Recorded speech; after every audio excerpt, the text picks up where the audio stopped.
Good afternoon, everyone. Thank you for joining us today. My name is Tracy Smith.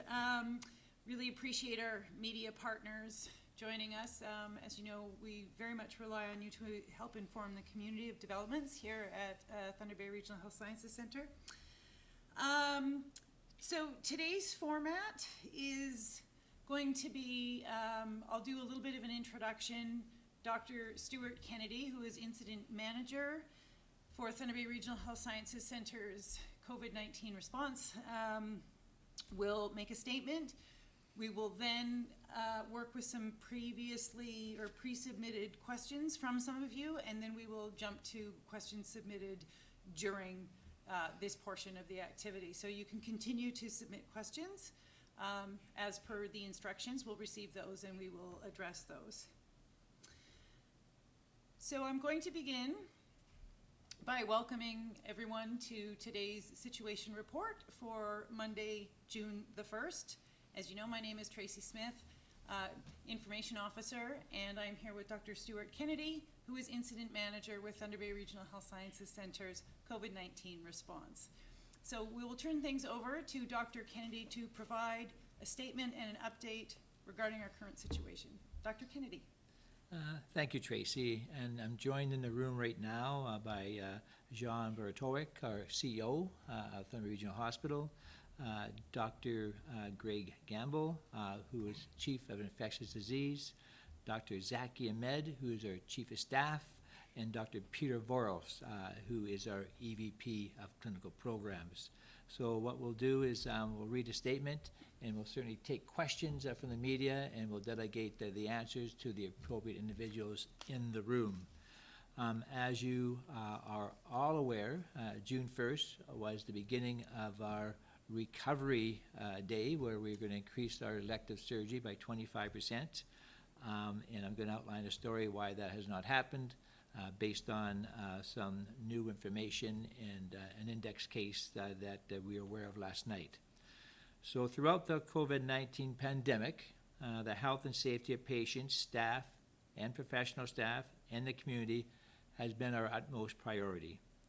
The hospital's incident management team is disheartened to report that there is a possible COVID-19 outbreak currently under investigation at our hospital and within the Thunder Bay District of Thunder Bay. This development is certainly upsetting to everyone involved, and we recognize that it may increase anxiety with a number of people at the hospital and in the community. We will work through this together.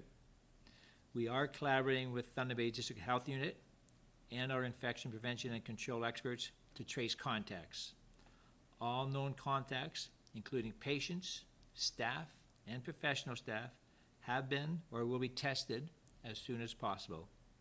The total number of people possibly exposed will be determined through this investigation, but is expected to be higher than 100. The staff and professional staff tested for COVID-19 as a result of this incident will continue to work unless they display or suspect any symptoms. We expect personal equipment, PPE protocols, to be meticulously followed.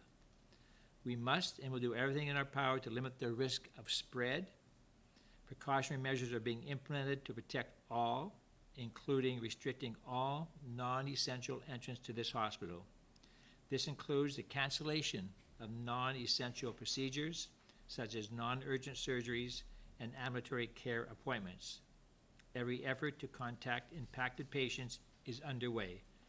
We understand that further delays in these services may be frustrating and very disappointing to our patients. Outpatient dialysis, cancer treatment, and pediatric activity will be maintained. Those who require urgent care will receive it at our hospital. In addition, we must extend further essential care partners restriction until further notice. At this time, essential care partners are only allowed for birthing mothers. These restrictions are difficult but necessary. Virtual visitation options are available for all patients at this hospital. The possible outbreak is the result of a locum physician testing positive for COVID-19. We were informed of this result last night at approximately 9 o'clock.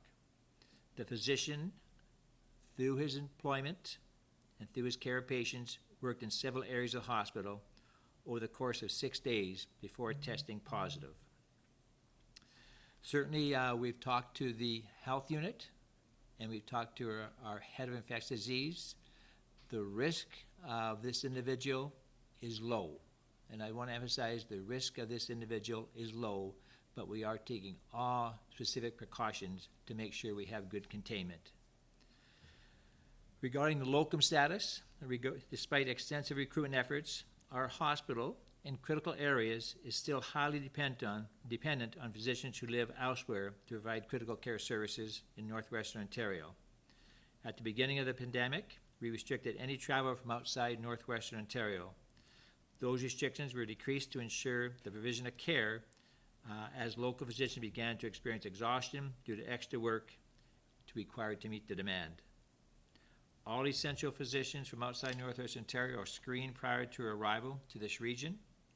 Those who develop COVID-19 symptoms or have suspected exposure are tested. While working at our hospital, they must wear masks and gloves during these patient interactions. The physician involved, who cannot be named due to privacy regulations, has been a dedicated healthcare physician at Thunder Regional Hospital since 2004. This physician did work in the ICU and throughout the hospital from May 25th to May 30th and was taken off work on May 31st after a declaration of symptoms and testing performed. The testing was positive for COVID-19, and this patient or this physician is now in isolation. We are deeply troubled by this incident, and it will have a great impact on patient care and delivery in this region. In order to avoid a recurrence, we have again minimized any travel of healthcare providers from outside northwestern Ontario. Those who are absolutely essential will be tested with a COVID-19 swab, even if asymptomatic. If they have any symptoms, they will be swabbed again 48 hours later prior to being allowed to work. If they are symptomatic, they will not be allowed to work, even if COVID-19 negative. Our focus at this time is to contain the spread and protect patients, staff, professional staff, and community members. Undoubtedly, there are questions regarding professional ramifications. Such decisions are being investigated. We are monitoring the situation very closely and remain committed to transparency. Regular updates of this situation will be provided. So it's an ongoing investigation. We have ongoing testing done as we speak. We will get priority testing done of all our healthcare workers who've been exposed to this physician. But I do want to really reiterate one more time, this is, with the basic information we have, a low-risk situation. Tracy. Thank you, Dr. Kennedy. I want to offer just one point of clarification regarding essential care partners. That being that in addition to birthing mothers, essential care providers are permitted for women and children's program. A parent or guardian will always be allowed to accompany a pediatric patient. Dr. Kennedy, do you want to speak a little bit to how this might impact our plans for recovery that were to begin today? Yes, so we are reverting back to where we were last week. We were planning to increase our elective surgeries and procedures by 25% at each program, but we are going to wrap that back down to where we were last week. So all non-essential surgery, procedures, as well as diagnostic investigations will be canceled for 1 week. We will relook into the status and the need to move forward after we get more information back about our test results. If our test results are coming back negative, we're going to revisit how long this will go on for, and this is an ongoing type of assessment and evaluation, and I don't have when we're going to reopen again for that escalation. Okay, thank you, Dr. Kennedy. I'm going to turn now to some pre-submitted questions. Many of them have been answered already, so I will skip past those ones. Those that have not been directly responded to, I will read out. This one comes from Troy Charles with TBT News. and it is, we heard that this doctor could have been in a Southern Ontario hotspot where they contracted the virus and brought it back to Thunder Bay. Can you confirm or expand on this? I can certainly confirm that was not the case. We have a strict protocol that the locum signs off on, and our individual physician was at home for 2 weeks prior to coming to Thunder Regional Hospital, so he was not working in a hot zone. Thank you. When a person is suspected of having exposure to COVID-19, what specific protocols come into play at the healthcare facility? And in this case, we'll speak only to an acute care facility like ours. So right now, masks are mandatory. We all are wearing masks, and certainly if there's any direct patient contact, we have a full PPE worn. That's gloves, masks, goggles, and certainly hand washing is always encouraged. So full precautions are taken with every patient encounter. As you know, when you come to emergency, it's a hot zone, and they're fully gowned and gloved on a regular basis, plus our renal unit with highly immunocompromised individuals. Greg, do you want to say anything else to that? So this is Dr. Greg Gamble, infectious disease specialist. And so that's the inpatient aspect of what goes on when you're a healthcare worker coming up here. You are also subject to a daily screen for COVID-19 or for COVID-19 symptoms, which you do need to complete on a daily basis. So that's, I think, also a very, very important component here. And then again, if you've traveled outside of Northwestern Ontario and you're coming up here, there's a protocol that's in place that is designed to minimize the chances that you will come up with any evidence of active infection. So there's stuff that goes on before the healthcare worker gets here. There's stuff that goes on just before the healthcare worker enters into the facility. And then once you're in the facility and working, there's a whole series of precautions that are in place. So there are multiple layers of protection. And so if in the unlikely event, and sometimes the unlikely event does happen, that somebody or something slips through, there are those fallback protections that should hopefully keep other healthcare workers and, of course, our very important patients safe. Thank you, Dr. Gamble. I have another question for you, Dr. Kennedy, and then we'll ask Dr. Ahmed to respond to a couple of other questions. So follow-up question, Dr. Kennedy, how often was this person tested for COVID-19 before the positive test came back? So this individual was tested at the very end of April and down in Eastern Ontario. There is no test performed until the test that was done yesterday on May the 31st. And the reason no test was performed is that he was declaring no symptoms that were outside his regular types of symptoms he's had with his chronic type of illness. Well, I shouldn't say chronic illnesses, regarding his allergies and some other minor medical conditions he had. Okay, thank you. Next questions are for Dr. Ahmed. Dr. Zaki Ahmed is Chief of Staff with our hospital. He is also a medical specialist with the Incident Management Team. Dr. Ahmed, these questions are largely regarding locum activity. Some of this has been addressed, but you may want to add some detail.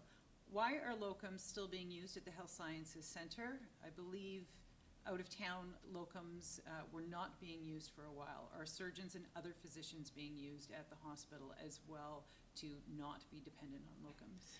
Yeah, so in areas which are fairly specialized, so emergency room, critical care, so when the pandemic first started, we did go to a point where we were not inviting locums just because of the fact that at that point we wanted to really discourage travel. After 3 months of doing this for ongoing periods of time, where you have physicians that are working double, triple of what they are used to working, it's not sustainable.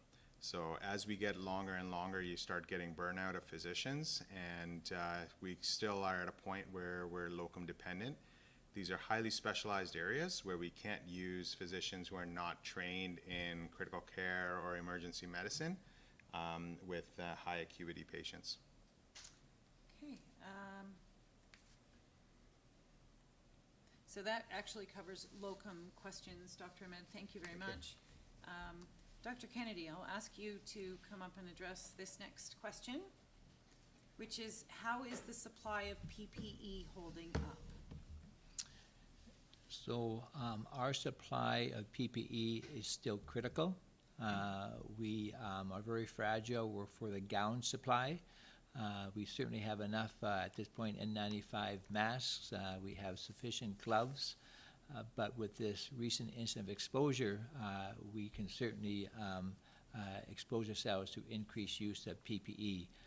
We do expect sort of a shipment of reusable gowns coming up in the very near future, and we've actually have escalated our request for further PPE gowns to the Ministry of Health, given this situation and our potentially increased use of gowns. So it's still fragile. We've informed the staff. We're taking certain precautions to actually preserve the PPE the best we can, but we certainly can't mislead anybody that it is fragile, and the clinical staff is aware. Okay. Dr. Kennedy, is there any look at changing how testing is now taking place, especially as the quick swabs are now running low? Absolutely. So we've talked to Public Health this morning. The Public Health Lab will be up and running on Wednesday. They're bringing some expertise from their Toronto lab. We'll have the capacity to do 92 swabs starting Wednesday on a daily basis. We are still getting our 70 swabs of a week, and our BioFire, which is our in-house testing, will have capacity to do another 90. So, and into next week, the Public Health Lab will have capacity to do over 270 swabs on a daily basis. So by the end of next week, we should have capacity to do 2 or 3 hour turnaround time in Thunder Bay within 2 to 3 hours. So this is a really welcome type of testing we have to do, and we have to change our strategy now that we have rapid testing to do more aggressive testing of appropriate individuals, patients, as well as staff. Thank you. Do we currently have any staff off due to this exposure? Due to this exposure, we have no asymptomatic staff off at this time because the exposure was very low risk, but it was very widespread. If we took everybody off who had that exposure, we would not be able to keep an ICU open, an emergency room open because of trauma care. So it'd be certainly had major implications, and we need to take care of the health of the population.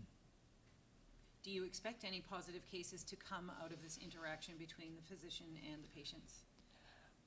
Well, because my experts tell me that the risk exposure is very low, and given the incubation period of this virus and doing the contact searching Public Health has done, I do not expect any cases coming from this exposure because of the low risk, but that is why we're doing the testing, to make sure we look at containment and take all the precautionary measures. So I don't have the crystal ball, but I listen to my medical experts and my public health experts, and all the information we're getting now is the risk is minimal and low. At this time, we're calling this a possible outbreak. Can you provide some information in terms of what defines an outbreak? Dr. Gamble, Greg, you want to sort of answer that for us? Actually, you can take over my chair. Jay is going to read the rest of the questions Okay, good. because they're being submitted in Good. real time. Yeah. Thank you, Dr. Gamble.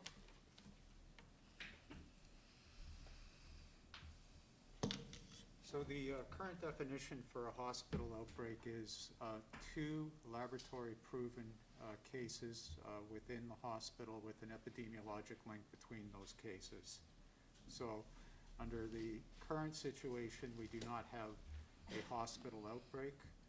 We are investigating to see if there is any evidence of other cases and also if there is an epidemiologic link between those cases should they occur. We've got a question here from Gary Brinney with Dougal, and asks,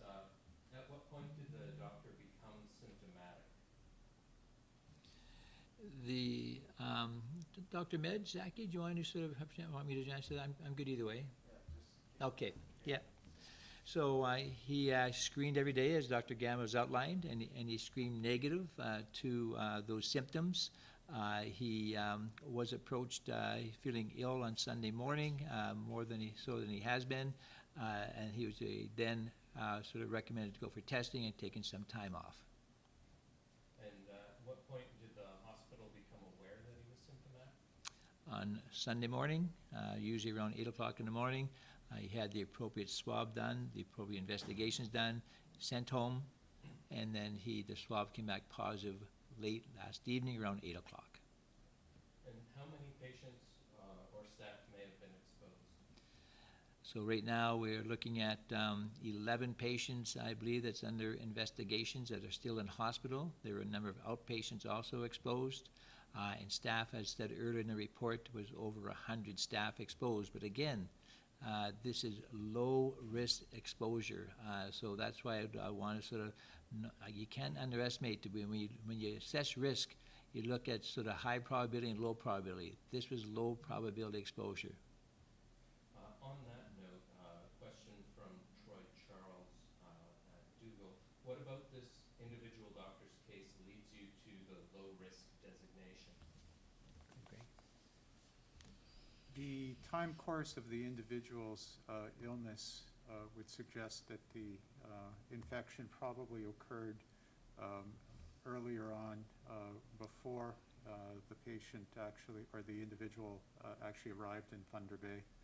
And there are some very nice studies out there, some of them actually done in Winnipeg, which would suggest that once symptomatic, infected individual really is capable of spreading maximally in the first 8 days, and then after that it tailors off. Despite that fact, you can still detect with PCR testing the presence of the virus, but the actual ability of that individual to infect others is negligible. We have a question here from Jody Lundmark at the Chronicle Journal. Was the physician using PPE when interacting with patients and staff? Yes, the physician, when they come from a locum, they are sort of are sort of mandatory to wear masks and gloves with all the patient sort of interactions, and certainly gowns when they come in closer contact with patients in isolation.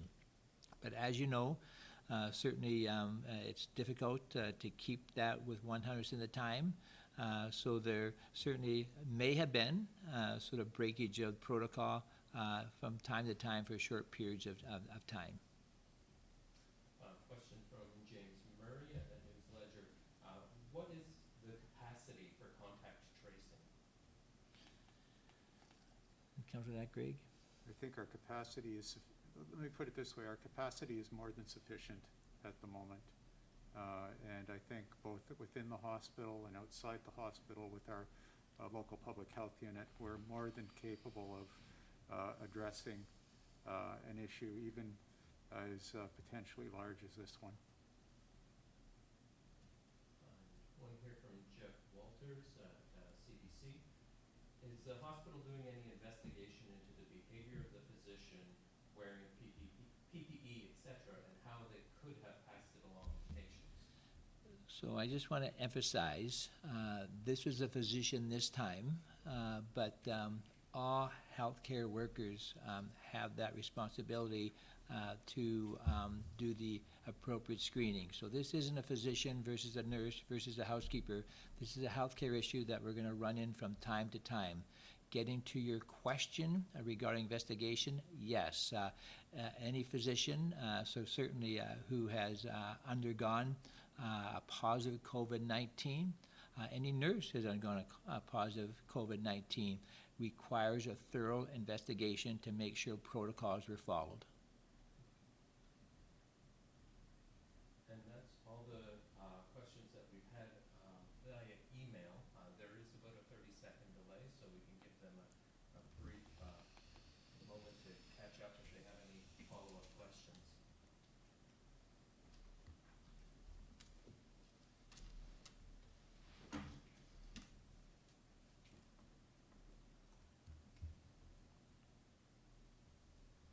additional questions, okay.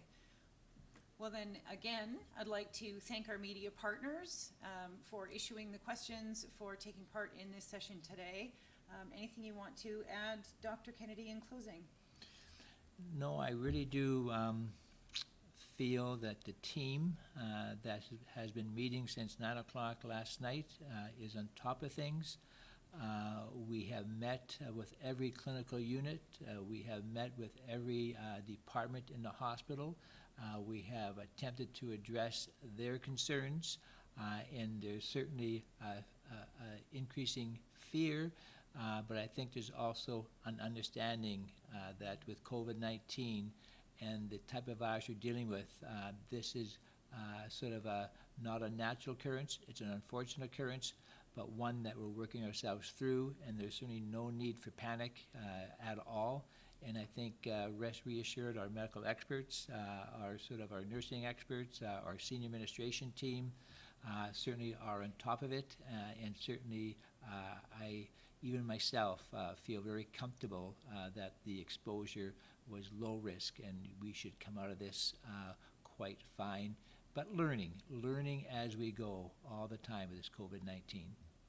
Thank you very much, Dr. Kennedy. Thank you to Dr. Gamble and Dr. Ahmed. As part of our commitment to transparency, we will continue to provide updates. Thanks again for joining us.